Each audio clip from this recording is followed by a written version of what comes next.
when I'm not busy expertly pivoting all my vaccine conspiracy theories over into canceled flight conspiracy theories, I like to answer questions that I get on YouTube, so let's get to it.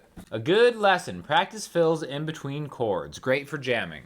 Yes, the perfect thing that you can do to jam by yourself is to do some kind of rhythmic thing with chords and then jam in between the chords. You're getting the best of both worlds. You're getting a little bit of rhythm, getting a little bit of lead, and all by yourself. Don't need anybody else. Don't have to rely on the lame lead guitar player, the boring rhythm guitar player.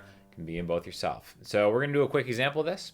We're just going to use people's key of G, and we'll just do a very simple rhythm, something like this, like a 1, 2, 3, and 4, and 1, 2, 3, and 4, and so a bar back and forth, okay?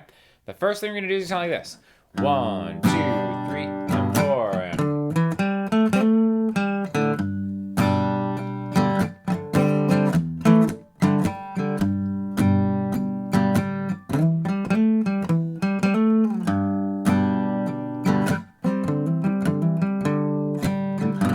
Okay, so there's just different things you can do with this little 4-note kind of box that is always going to be super close to whatever major chord you're using, all right? So again, just using a G as an example. We're playing an open G chord, an open cowboy chord voicing, however you want to look at this. But I want you, in your mind's eye, to think of a bar chord voicing, and this is where all this stuff becomes really interchangeable, and you can kind of move stuff around, right? So even though I'm playing and utilizing the sound of this great cork guitar, I'm still thinking of this spot to help me get to these, okay? I've done different videos about how you can kind of see bar chord extensions, about maybe, you know, when you do a G major bar chord where it's like 3E, 5A, 5D, I'll stop you right there. That little group of notes, the 5th in the chord and the root note octave, really line up well, playing them together, and then the same 2 kind of spots in the shape 2 frets higher, okay? So it's always going to work over any major chord inside of the key, all right? So we're going to think of this as just 4 individual notes that you could play in between that chord. 1, 2, 3, and 4, and 1, and 2, and 3, and 4, and 1, 2, 3, and 4, and... Okay, now what I just did there was just kind of just play something in rhythm, just using these. Again, there's a million different ways you can just kind of mess around with these 4 notes. But I think you almost do yourself a disservice by always filling all the space. Some of the cool thing about playing lead is leaving a little bit of space in between them. Instead of going 1, 2, 3, and 4, and 1, and 2, and 3, and 4, and 1, 2, 3, and 4, and... Now it sounds fine, right? Because you're keeping the rhythm, but I do think that there's something to be said about letting these little kind of like jams, these little licks in between the chords breathe a little bit. All right, so...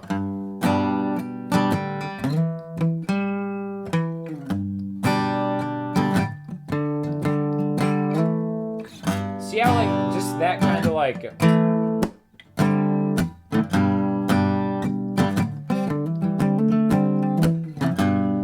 That kind of space gives it a little more of a feel, right? There's a little more of a musicality when you're switching back and forth between maybe I'm just double stopping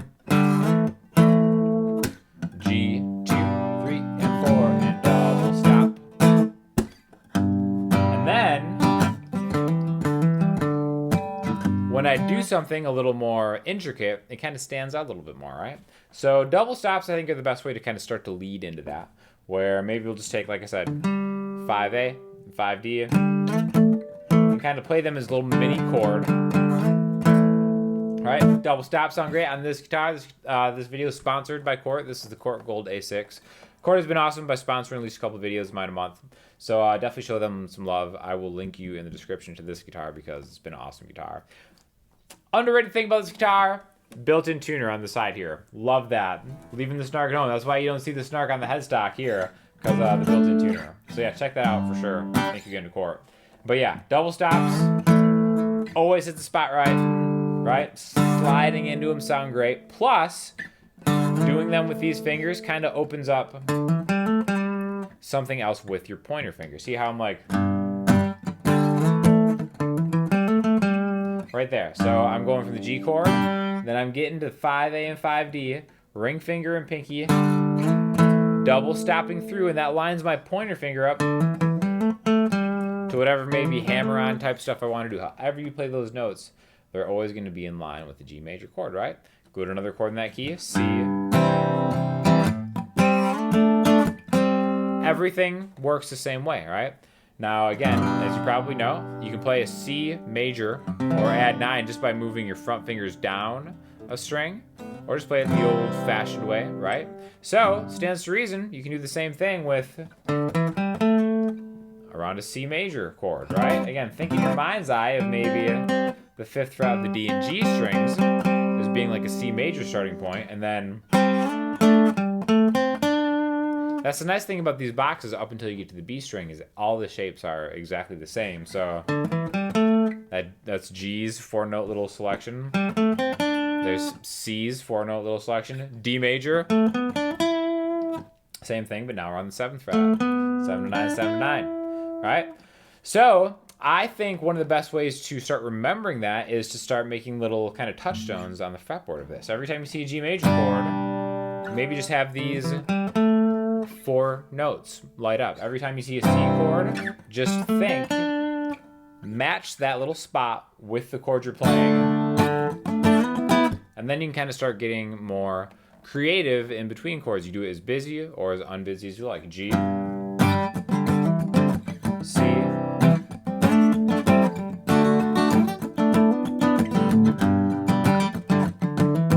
G, C,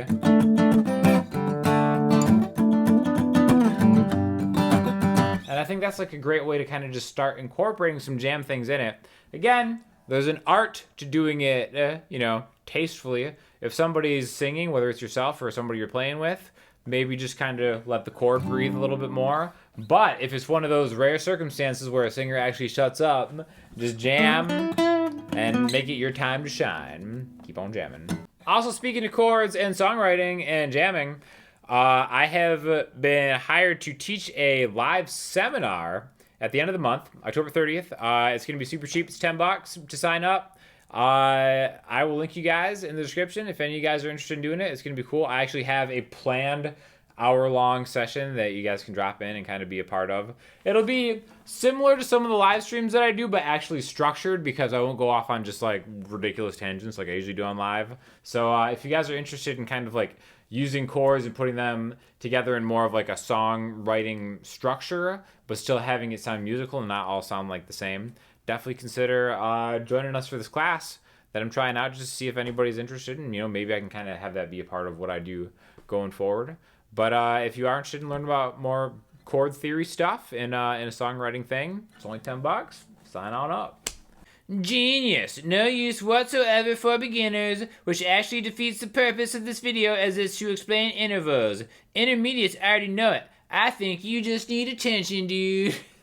Foiled again by my endless attempts to get attention for myself by explaining intervals on guitar to a sparsely seen video that never mentions it's for beginners whatsoever.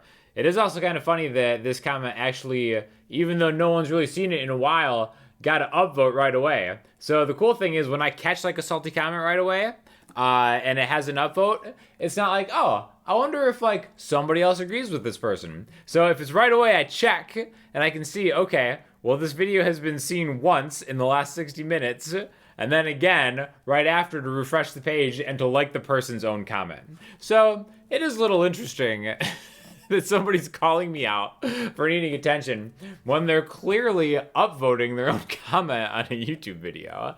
But I even did call them out kind of in the comments after that. I said, ooh, gonna talk about this comment on my QA tomorrow. Oh, so happy to get noticed. That makes the two of us. And you just very stealthily made me subscribe to hear your answer. Naughty boy. Well, hey, welcome to the party, man. Feel free to keep those salty comments coming. Clickbait much? Thought you were going to say that she died. Not cool, Sean. I do want to take a second to talk a little bit about clickbait. So, the dirty secret about YouTube is like, if you don't title your videos some nonsense, YouTube's just not going to serve it to your audience, right? It has to maintain like a threshold of click-through percentage. It used to be like the first hour you got a chance to kind of like, you know, test your audience to see if the video do well. Now it's actually down. You can tell within like the first 10 minutes of a video now if it's going to be successful. Like that's all you get, right? So naming videos is the bane of my existence, right? If anybody has paid attention out there, a lot of the titles of my videos are strictly just to troll YouTube because I kind of care, but I also don't really care. So I titled a video of me and Cindy busking and just kind of doing whatever, like the worst night of my life, parentheses, emotional. Again, I didn't think anybody was going to watch it either way. But a couple people were like, oh, the clickbait. I thought that she died. As if I'm going to like have a friend of mine in the thumbnail of a video and then clickbait her death if she dies, parentheses, emotional, right? That's kind of sad if you're clickbaiting like the death of your friend. If one of my friends ever dies, I'll do my best to accurately title that video. But I don't know. I thought that was kind of funny. Again, a lot of the times the titles of these videos are made in the dead of night after I finish editing the video and uploading it and scheduling or whatever. So again, I'm really sorry, but coming up with titles and thumbnails for videos is easily like the worst part of YouTube. And my mistake that somebody thought, parentheses, emotional. I did change it because of the feedback. Now it's parentheses unemotional, just because I felt like the sentiment within those parentheses was maybe not in line with what people were expecting. Hi Sean, love this video so much. You guys killed it. I was wondering if you can reveal any tips you might have when it comes to looping on a DAW like GarageBand. Specifically, I find I have problems when I do a drum pattern on a MIDI keyboard. Also, when I record a song I wrote, usually I record the whole guitar part from start to finish, but I catch mistakes I make and it seems like I go out of time. Is there a more efficient way that helps you avoid mistakes like that? Yes, this is something that I struggled with too, because I always liked, if I was getting ideas down, to write the arrangement on the guitar so I know how it's gonna go, whether I'm, you know, singing with it or not, and then trying to play the whole thing through. I feel like the sooner it is to being created, like the better it always ends up kind of sounding. And what would happen is I'd kind of, you know, do a pretty decent performance, feel-wise, but it would go out of time. Sometimes I get off the click if I was just playing to a click on like a DAW. I use Logic. I'm not an expert in GarageBand, so, you know, all the stuff is kind of the same though. What I started doing that really helped my timing, even just for kind of like scratch tracks, is programming a drum beat and playing to an actual loop of a drum beat instead of a click track, right? Because the click track is just like click, click, click, click, right? And a tempo like that, which isn't, you know, it's kind of just medium tempo or whatever, right? So if I was gonna draw in on a MIDI thing, I wouldn't play it in on a MIDI keyboard, which again, it's like, well, why do you have a MIDI keyboard unless you play it in? Draw it in. When I say draw it in, you can kind of like go into like the MIDI view and you can just place notes, because in MIDI, right, maybe you're gonna put a hi-hat somewhere. You can place the hi-hat note, like maybe like middle C is like a hi-hat on a drum kit on like a MIDI sample pack, if you're unfamiliar with that. So you draw it in where like every eighth note is gonna be that hi-hat. So instead of click, click, click, click, it's 1 and 2 and 3 and 4 and with like a hi-hat. And then maybe draw a kick in on the one, so it's like kick and 2 and snare and 4 and kick and 2 and snare and 4 and just having a simple drum beat, as simple as that is, really helped me lock in my guitar timing, even though eventually there might not even be any drums in that song. The same with actually performing a MIDI part with like a pad or something like that, because sometimes even with like a MIDI sample pad or something like that, you can get really cool, authentic sounding timings. You just don't want them to be totally out of time, but maybe you don't want them to be totally on time, snapped to a grid. So the best thing to do there is to play along with snapped MIDI drums, and then your performance on the drum pad is actually gonna be way better too, just because you're locking into a more realistic click. It's just kind of like the same if you're in a band, right? If you have a really great drummer, the band is gonna be so much better because everybody can kind of like lock into a really good drummer's time, and it just improves everybody's time. So the more musical like a song you can make what is essentially becoming your new click track, the better, all right? I'm not sure if GarageBand, I think you can write in MIDI notes. Even if you can't, I know GarageBand is really good with like loops. So there are like pre-recorded loops that you can use in GarageBand for whatever tempo. And then just throw a loop in there and track your guitar to that, or track your MIDI drums to a drum loop. And everything will start sounding super, super tight, guaranteed. So for listening homework, I'm going to do an artist that Katie introduced me to, Yebba. We did a cover of a Yebba song, and I want to link you to the actual version of it because I think this is a great, great song. And it kind of rides, if you know what I mean. So once again, thank you to Chord Guitars. Check out the Gold A6. Check out that seminar they're going to be teaching if you guys are interested. And also let me know potentially what other kind of seminars you'd like me to potentially talk on. And let me know if you have any questions or comments in the comment section, Instagram, Twitter, or the website. I'll talk to you all soon. Thanks a lot.